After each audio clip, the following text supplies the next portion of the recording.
अब है कबीर का तीसरा दोहा। हस्ती चढ़िए ज्ञान को सहज दुलीचा डारी, स्वान रूप संसार है भूकन दे झक मारी। अर्थात उन्होंने कबीर ज्ञान मार्गी कवि थे।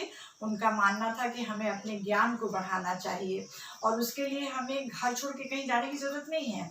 हम घर में ही रहकर अपने कर्तव्यों को पूरा करके अपने ज्ञान को बढ़ा सकते हैं।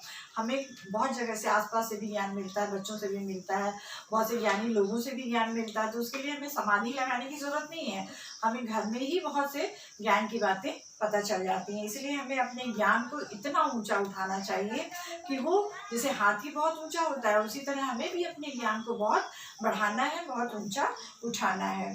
सहज दुलीचा डाली, सहज दुलीचा स्वाभाविक रूप से हमें जो ज्ञान मिल जाए वो हमें ग्रहण करना चाहिए। इसके लिए हमें कहीं बाहर जाके समाधि लगाने की ज़रूरत नहीं है, तपस्या करने की ज़रूरत नहीं है। वो हमें अपने काम करते हुए भी ज्ञान प्राप्त कर सकते हैं। स्वान रूप संसार है भूकन दे झकमारी। स्वान रूप, स्वान कुत्ता, कुत्ते की आदत होती है कि जब हाथी चलता है तो वो उसको देखकर भौंकता है। तो इसलिए उन्होंने कहा है कि ये संसार में तो ऐसा होता ही रहता है। भूकन दे, भौंकने दो, झकमारी, समय बर्बाद करता है। कुत्ता हाथी को देखकर भौंकता है जब हाथी चलता है तो, लेकिन हाथी विचलित नहीं होता, वो अपने गंभीर चाल से आगे बढ़ता जाता है। उसी उन्होंने भी कहा कि हमें भी अपना ज्ञान ऊंचा उठाना चाहिए और हमें सहज रूप से ज्ञान प्राप्त करने का प्रयास करना चाहिए। संसार में तो लोग बुराइयां करते ही हैं, तो अगर हमारी आलोचना करते हैं तो हमें उस पर ध्यान नहीं देना चाहिए और भूकन दे झकमारी, लोगों को बोलने देना चाहिए। उस पर उसकी परवाह न करते हुए हमें अपने ज्ञान को ही बढ़ाने का प्रयास करना चाहिए। तो अर्थ हुआ आपका। अब उसमें भावार्थ, भावार्थ क्या है?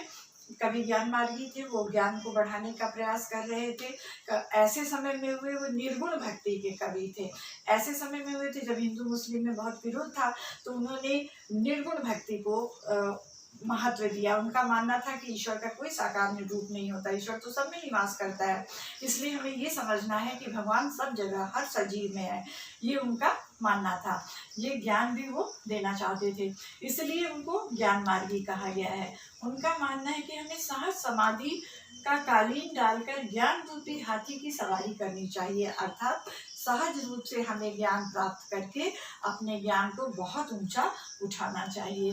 ज्ञान स्वाभाविक रूप से हम प्राप्त कर सकते हैं, हमें कहीं भी जाने की ज़रूरत नहीं है। अपने कर्तव्यों को पूरा करिए, अपना काम करिए और ज्ञान प्राप्त करते रहिए। किसी विशेष प्रयास की आवश्यकता नहीं, समाधि लगाने की आवश्यकता नहीं है। हमें साधारण ढंग से ही रहकर हम ज्ञान प्राप्त, कबीर स्वयं पढ़े लिखे नहीं थे, लेकिन उन्होंने बहुत ज्ञान प्राप्त किया था, केवल सुन सुन के ज्ञान प्राप्त कर लिया था। इसलिए उनका मानना था कि हम भी ऐसा कर सकते हैं। ज्ञानी को आलोचकों की चिंता नहीं करनी चाहिए। आलोचक जो हमारी बुराइयां निकालते हैं, तो इसलिए लोगों का स्वभाव है दूसरों की बुराई करना, तो इस पर ध्यान न देके अपने ज्ञान को ही बढ़ाते रहना चाहिए। अब यहाँ पर अलंकार का भी प्रयोग है। ज्ञान को हाथी, हस्ती चढ़िए ज्ञान को, उन्होंने ज्ञान को ही क्या मान लिया है कि हाथी है, वो ऊंचा हाथी है, तो वो रूपक अलंकार है। सहज समाधि दुलीचा डाली, दुलीचा मतलब गलीचा, गलीचा कालीन, तो उन्होंने एकदम कहा सहज समाधि मतलब समाधि लेने की आवश्यकता नहीं है, वो सहज रूप से मिल जाएगी। उन्होंने समाधि, सहज, स्वाभाविक एकाग्रता, उसको उन्होंने प्रयोग किया, तो ये रूपक अलंकार। संसार को कुत्ता, स्वान रूप संसार मतलब क्या है? संसार ही कुत्ता, तो वो क्या हो गया? रूपक। यहाँ पर रूपक अलंकार। झक मारना, कुत्ते सा भौंकना, ये मुहावरा है। शब्दों के अर्थ यहाँ पर लिख दिया है मैंने। झक मारना, वक्त बर्बाद करना, भूकन, भौंकना, स्वान, कुत्ता, दुलीचा, काली, आसन। ठीक है।